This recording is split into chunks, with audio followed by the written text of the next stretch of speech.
Bonjour, ici Piero San Giorgio, auteur de Survivre à l'effondrement économique et Rue Barbare.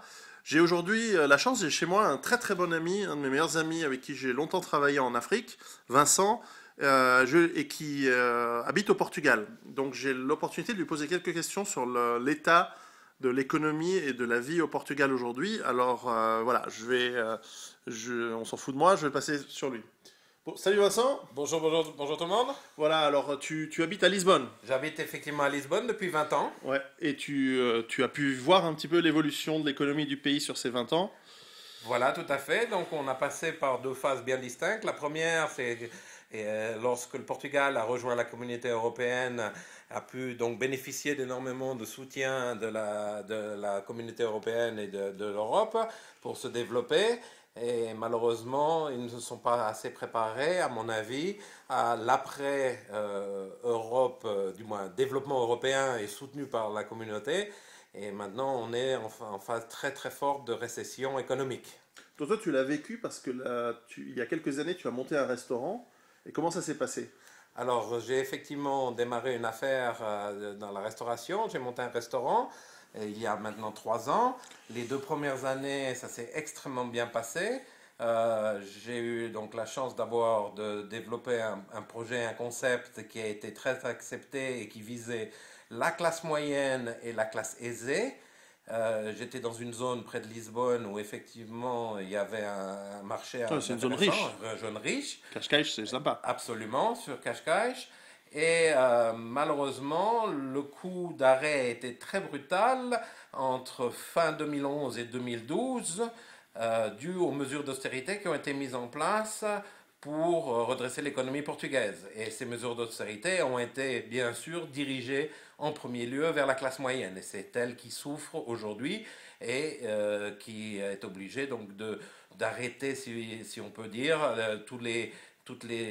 l'aspect loisirs et tout ce qui tourne autour, sortie de restaurants, utilisation des installations sportives, etc., pour pouvoir tout simplement survivre. Ouais. Tu m'as dit il y a eu beaucoup de faillites. Il y a énormément de faillites dans la restauration. Aujourd'hui, on estime qu'il y a environ 40 000 établissements qui ont fermé depuis 2012. Et ils ont évalué ces fermetures d'établissements, soit d'hôtels, restaurants, bars, discothèques, à une mise au chômage d'environ 100 000 personnes aujourd'hui, Ouais. Sur un pays qui a combien de millions d'habitants déjà? qui a à peu près 11 millions d'habitants. 11 millions. Donc c'est en fait 1% de la population qui s'est déjà retrouvée au chômage, rien qu'à cause des mesures d'austérité en une année. En une année. Et donc, ce qui se passe, c'est que l'économie portugaise, l'aspect restauration, excusez-moi, dans l'économie portugaise, était souvent géré par des petites entreprises Ouais.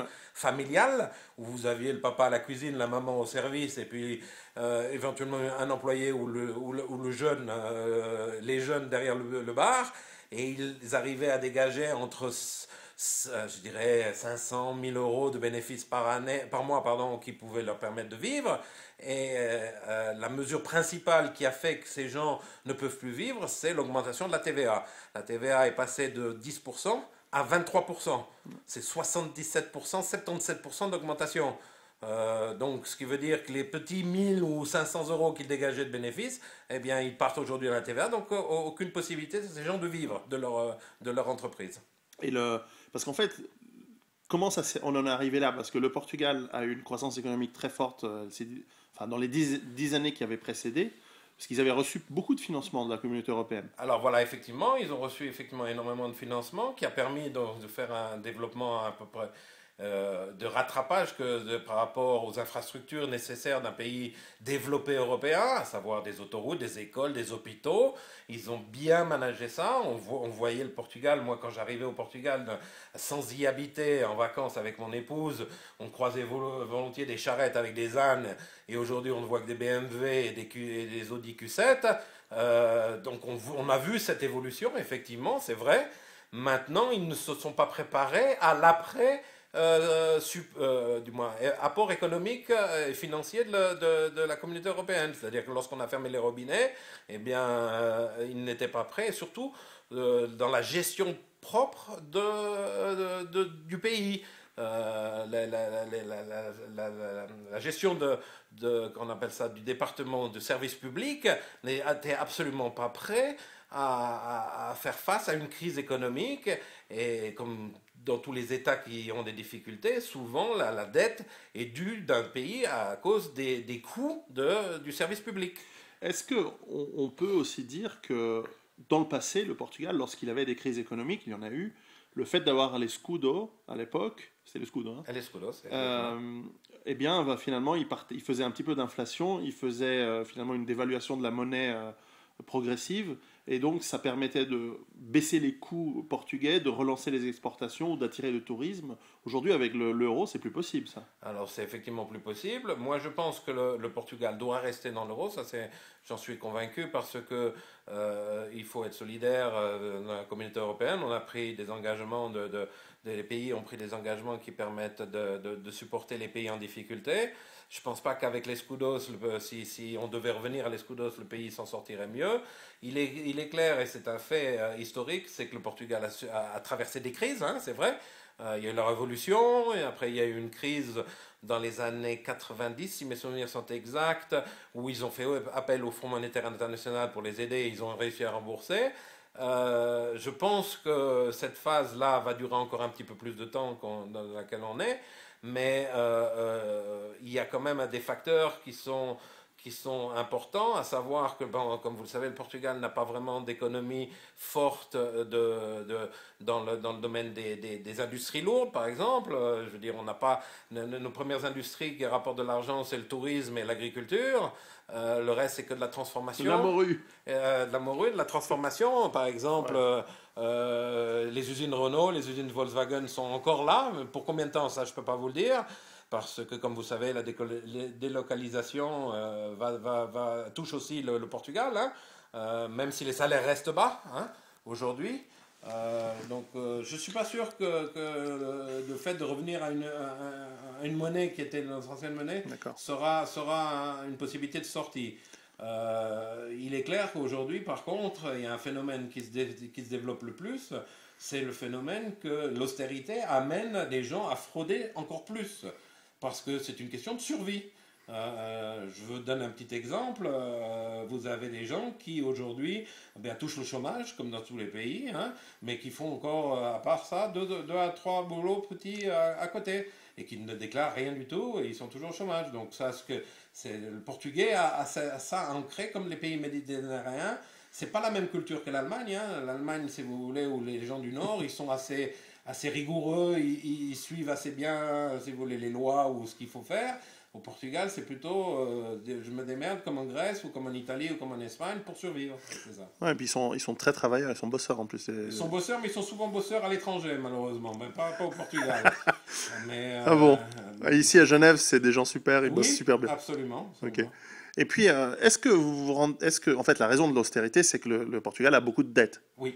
Alors cette dette, c'est une dette de l'État. Oui. J'imagine qu'il y a aussi une dette des ménages, des Portugais qui se sont endettés par différents crédits pour acheter des plus belles maisons, des plus belles voitures, des choses comme ça. Est-ce qu'il y a une prise de conscience au Portugal, ou pas, hein, au Portugal par rapport à pourquoi et comment il y a cette dette qui s'est mise en place et la pertinence de cette dette en fait?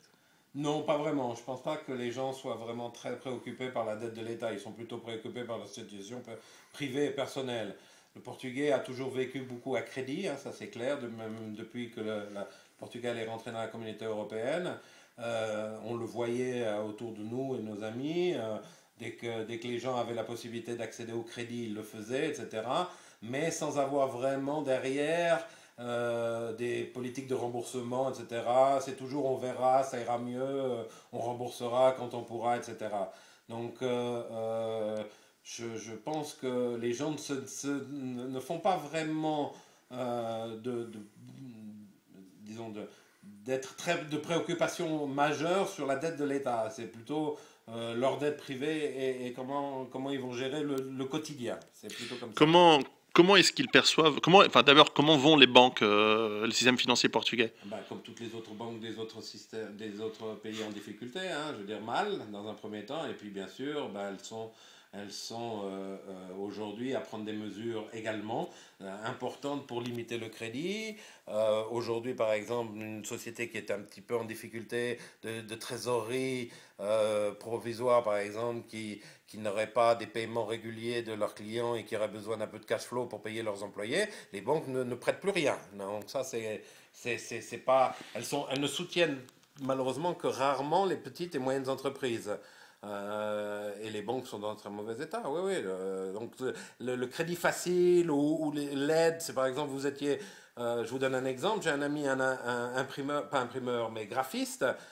Il a aujourd'hui dans son compte débiteur près d'1,5 million d'euros de clients qui ne payent pas. S'il va avec ses comptes débiteurs auprès de la banque en disant donnez-moi 100 000 euros pour payer mes employés, c'est mon avoir, j'ai 101,5 millions d'euros au débiteur, la banque ne lui prête plus ces 100 000 euros pour payer ses employés. Ouais. Il doit aller chercher l'argent auprès des clients, ce qui n'était plus le cas, pas le cas avant. Voilà. Et ils se rendent compte que les banques portugaises reçoivent des financements massifs de la part de la... Bien sûr. Donc en fait, les banques portugaises reçoivent de l'argent de la Banque Centrale Européenne, oui. mais ne l'injectent pas dans l'économie pour aider les entreprises. Absolument. C'est le sentiment qu'on a. Oui, non, mais je t'assure que je te garantis que c'est un fait. Et en fait, cet argent, les banques, pour info, hein, elles le reprêtent à la Banque Centrale d'intérêt avec un taux d'intérêt supérieur à celle qu'ils le reçoivent. C'est une martingale pour nettoyer le bilan des banques. Voilà. Mais ça n'aide pas l'économie. Absolument. D'accord. Et qu'est-ce que tu vois justement, tu parlais de la classe moyenne qui s'appauvrit. Oui. Est-ce que tu sais aussi la classe populaire, parce qu'au Portugal, il y avait quand même une grande partie de la population, peut-être en dehors de Lisbonne, dans le nord notamment, qui était déjà pauvre à la base. Comment ils s'en sortent, eux? Ah ben c'est vraiment, je pense, le mode survie, c'est-à-dire que des choses qui ne sont plus nécessaires au quotidien sont bien sûr bannies, hein, c'est clair et net. Hein. Les gens, par exemple, ne changent plus de voiture. Hein. Les ventes de voitures neuves, je te dis, ont chuté de 80% en 2012. Hein. Plus qu'en France, alors. Ah oui, plus qu'en France. J'ai un ami qui est vendeur de voitures pour ne pas citer la marque, chez Audi. Il avait un quota de voitures par trimestre qui était d'environ de 10 à 12 voitures, de la gamme Audi. Ce trimestre, donc octobre, novembre, décembre 2012, son patron lui a demandé de vendre une Audi A1. A1, même pas une A8, une A1. C'est son quota. Il a 20 ans de boîte. C'est un mec. Donc, vous voyez, donc c'est juste pour vous dire que tout ce qui est superflu aujourd'hui ne rentre même plus en ligne de compte en ce qui concerne les achats. Et souvent, c'est comment on appelle ça, ce qu'on appelle la débrouillardise. Les gens commencent à cultiver dans leur jardin, les légumes sont trop chers, donc c'est pas le mode survie, mais presque. Souvent c'est ça. Et les pauvres, restent pauvres de toute façon. Ce qui me désespère le plus et ce qui me désole le plus, c'est que les mesures d'austérité touchent par exemple les bas salaires et les réformes. Les retraités, par exemple, mon beau-père est retraité, ils lui ont raboté deux mensualités, parce qu'au Portugal, vous touchez, c'est dans la Constitution, 14 salaires. Donc c'était votre salaire annuel divisé par 14 au lieu de divisé par 12. Et donc ces salaires, ce 13e et 14e salaire permettaient de mettre un peu de beurre dans les épinards, faire des cadeaux de Noël par exemple, ce qui est aujourd'hui pratiquement impossible, ou partir en vacances l'été. Donc vous touchiez un salaire, un 13e en été, et le 14e en Mon beau-père, par exemple, aujourd'hui, n'est pas capable de faire des cadeaux à ses petits-enfants, parce qu'il n'a plus ce 14e salaire. Et pourtant, il a cotisé pendant 45 ans dans sa vie. Donc il a travaillé toute sa vie. Et je trouve ça inadmissible, parce qu'on touche non pas les gens qui ont la possibilité donc, de réduire leur train de vie, mais on touche vraiment les petites classes, les réformés, les pauvres, des gens qui doivent aller chez le dentiste ou qui doivent aller, je sais pas, payer leur eau, l'électricité, le gaz. Aujourd'hui, mon beau-père ne se chauffe plus chez lui, par exemple. C'est dur à dire, mais c'est vrai. Il a une cheminée, mais le chauffage à gaz qu'il a avec sa bouteille, il ne l'utilise plus parce qu'il ne peut plus payer la bouteille de gaz. Ouais. Comme en Grèce. C'est comme en Grèce. On en prend le chemin, mais le Portugais, lui, n'est pas un râleur en général. Je ne sais pas si vous avez vu, mais il n'y a pas beaucoup de manifestations dans les rues. C'est étonnant. Il y en a un peu par rapport à la Grèce. Hein. Il y en a Je trouve, hein, très honnêtement, que moi j'avais lancé en tant qu'entrepreneur et j'avais un restaurant, j'avais dit la seule manière de faire revenir la TVA de 23 à 10%, c'est de bloquer le pays. Vous n'ouvrez plus un restaurant ni un hôtel pendant une semaine. Et vous allez voir si... Ben oui, ben écoute... Parce que justement, la question qui me vient, vous c'est allez voir si... parce qu'il y a des gens très riches hein, au Portugal, comme Oui, partout. ils sont Il y a tous des- partis déjà. En Brésil, en Angola, Donc dans ces pays, il y a autant les très riches qui sont partis. où ils étaient planqués leur fric, ça c'est sûr. Et puis il y a aussi des gens qui quittent le Portugal Ouais. parce qu'ils ont des compétences et qu'ils n'arrivent plus à trouver de travail. C'est ça, tu m'as dit. Ouais. Alors les jeunes sont recrutés par les pays nordiques, beaucoup. Alors, il y a des compétences, il y a des très bonnes universités, mais les jeunes, le 20-25 ans, ne trouvent absolument pas de travail. Et donc sont recrutés à l'appel. Je ne sais pas si vous avez vu, mais ici en Suisse, par exemple, toute la partie médicale, infirmerie, Ouais. etc., c'est que des Portugais au CHUV, jusqu'aux médecins, et puis des ingénieurs en Allemagne. Alors c'est clair, ils profitent d'une situation... c'est clair, ils les payent au compte-gouttes, hein, mais les gens, pour vivre, ils ont besoin de travailler.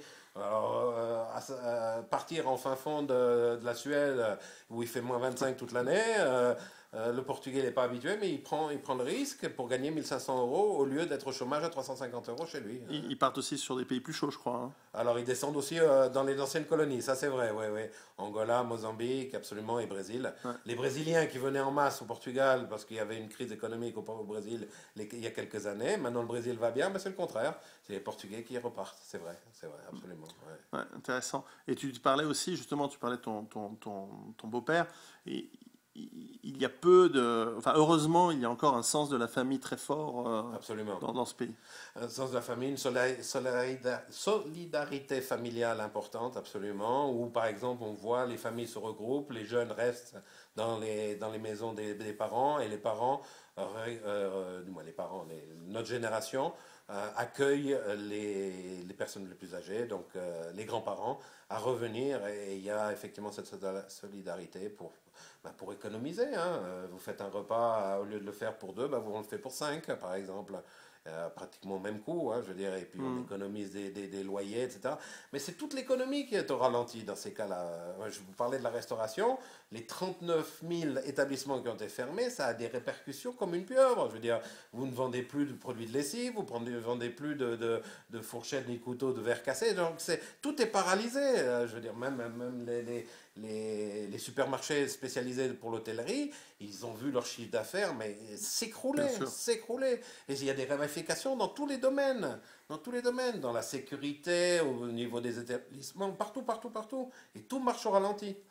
Et puis, alors une chose incroyable, mais ça c'est incroyable pour nous, Suisses, c'est devenu un sport national.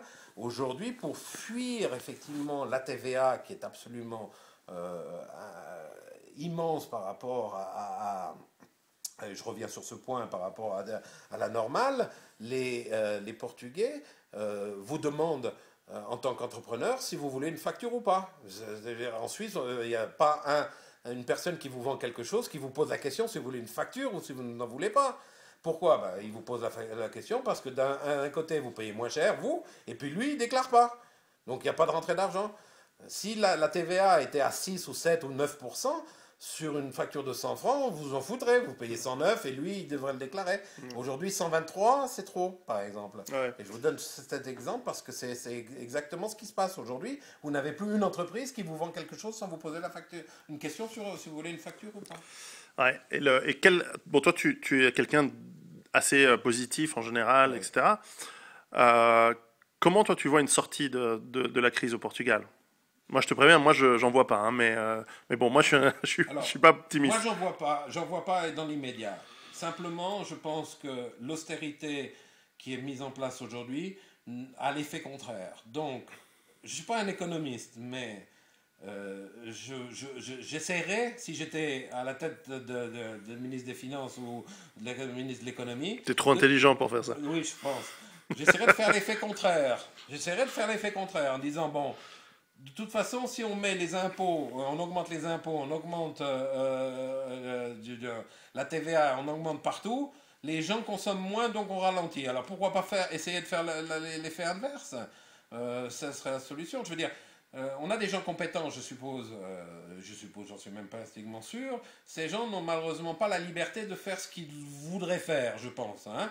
Ils sont bien sûr obligés de suivre les directives de la Troïka, FMI, Communauté européenne et des directions, je ne sais plus, Banque centrale. Banque centrale, merci, qui l'oblige à mettre en place ces mesures parce que soi-disant ça a marché dans les autres pays. Je pense qu'il faudrait avoir plus une souplesse par rapport à la culture ou à l'esprit ou à la manière de vivre de ces pays qui sont des pays méditerranéens. Je pense que c'est ça. Et encore une fois, les résultats, par exemple, je parle des résultats escomptés ou prévus dans la restauration et l'hôtellerie. Ils ont augmenté la TVA de 10 à 23%. Aujourd'hui, les résultats à 23% sont inférieurs que lorsque la TVA était à 10%. Dû au fait que beaucoup d'établissements ont fermé ou ont quitté cette branche. Ouais. Donc, ça ne sert à rien de monter à 25, voire 30%. Hein. Ça va faire l'effet contraire. Donc, pourquoi pas descendre pour relancer l'économie? Mais alors les deux questions qui sont à poser à ce moment-là, c'est la première, c'est que s'il n'y a pas comme si tu penses qu'ils ne sont pas des débiles mentaux, et je suis d'accord avec toi, je pense que ce pas des débiles mentaux, s'ils font quelque chose qui ne fonctionne pas, soit c'est parce qu'il y a un objectif de appauvrir et de, je ne sais pas, peut-être à terme privatiser un maximum, mais en plus, deuxième question, au-delà de cette mise en esclavage petit à petit progressive des gens, est-ce qu'il n'y a pas aussi un aveu qu'un pays comme le Portugal, à partir du moment où il ne peut plus être maître de sa propre politique fiscale, monétaire et économique au sens large, au fond, il n'est plus un pays souverain. Oui. Je pense qu'on va arriver là. On va être mis sous tutelle et puis et le Portugal. Alors bien sûr, on s'en défend. Hein, on n'entend que ça aujourd'hui. On va retrouver notre indépendance économique, etc. On va développer ci, on va développer ça. Mais aujourd'hui, on est plutôt dans une phase où on étouffe les gens. Et on a, comme tu dis, un exode, les gens partent, je ne sais pas qui va rester pour reconstruire le pays, hein. Mais c'est ça, oui, tout à fait, on est plus souverain, et on dépendait aussi beaucoup de l'Espagne, par exemple, mais l'Espagne, ils partent encore plus vite que nous dans la pauvreté aujourd'hui. Puis eux, ils ont une sacrée dette, hein, contrairement à vous. Oui, tout à fait. Mais par exemple, tous les sièges des sociétés privées, en général, étaient soit à Barcelone, soit à Madrid. Et les Portugais reportaient à ces sièges centraux, etc. Il y avait beaucoup d'entreprises. Aujourd'hui, alors, on voit effectivement les Portugais qui étaient dépendants de l'Espagne revenir gentiment, mais ils n'ont plus vraiment la possibilité de travailler d'une manière autonome, etc. Mais l'État portugais est un État qui aujourd'hui est complètement mis sous tutelle. Ouais. Ça, malheureusement, oui. Je pense qu'ils n'arriveront pas à revenir et dans les prochaines années. Ouais, bienvenue dans le monde de demain. Ouais. Alors écoute, voilà. Je sais que tu n'as pas encore lu mes livres, oui. Donc je voulais t'offrir Survivre. Merci, c'est très gentil. Survivre à l'effondrement économique, je pense que c'est un livre qui mériterait d'être traduit au portugais. Ben, j'espère, oui. Et mon livre qui vient de sortir, Rue Barbare. D'accord. Merci Pierrot.